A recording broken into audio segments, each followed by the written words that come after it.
दक्षिण अफ्रीका के वैज्ञानिकों ने गुफाओं की कब्रों में मानव जैसी एक नई प्रजाति की खोज की है। ये हड्डियां जोहान्सबर्ग से 50 किलोमीटर दूर स्थित राइजिंग स्टार गुफा में मिली थी। वैज्ञानिकों को 15 आंशिक कंकाल मिले हैं, जिसे अफ्रीका में अपनी तरह की अब तक की सबसे बड़ी खोज बताया जा रहा है। शोधकर्ताओं का दावा है कि यह खोज हमारे पूर्वजों के बारे में अब तक की हमारी सोच को बदल देगी। ये 15 आंशिक कंकाल अलग अलग उम्र के पुरुषों, महिलाओं, बुजुर्गों और शिशुओं के हैं। गुफा में अभी भी हजारों हड्डियों के टुकड़े धूल से ढके हुए हैं।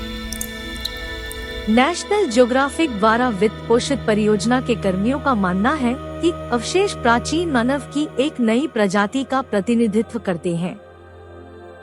इंसानों की तुलना में उंगलियां छोटी और टेढ़ी होती हैं।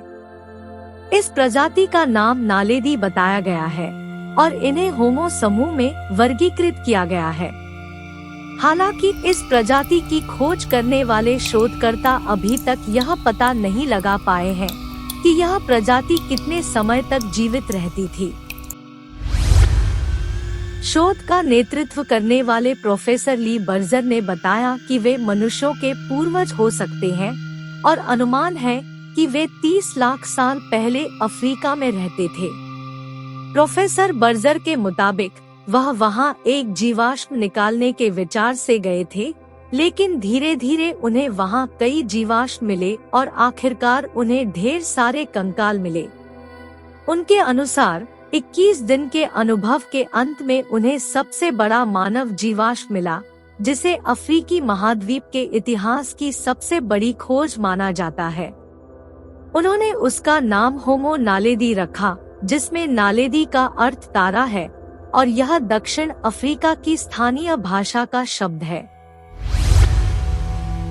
शोधकर्ताओं का मानना है कि नालेदी कहलाने वाली यह मानव प्रजाति अपने मृतकों को दफनाती थी। पहले यह माना जाता था कि यह व्यवहार केवल मनुष्यों में होता है। एक गुफा में एक साथ मिले शिशुओं, बच्चों, युवाओं और बूढ़ों के कंकालों के आधार पर शोधकर्ता इस नतीजे पर पहुंचे हैं।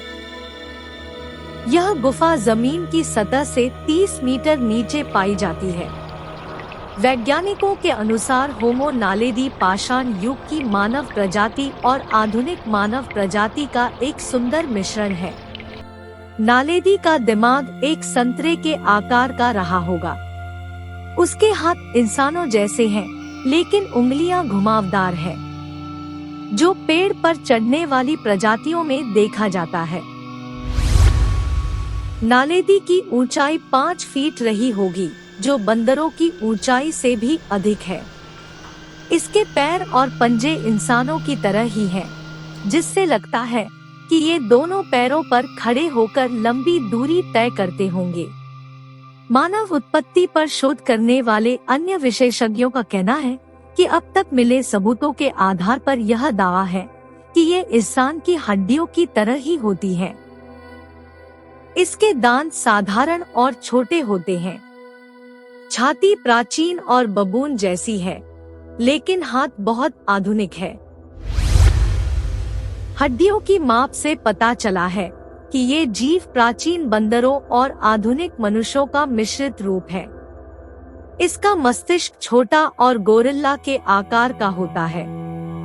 ऐसी संरचनाएं बंदरों में देखी जाती हैं, जो अपना अधिकांश समय पेड़ों पर बिताते हैं। प्रोफेसर बर्जर के अनुसार हम प्रजातियों के बारे में सब कुछ जान लेंगे।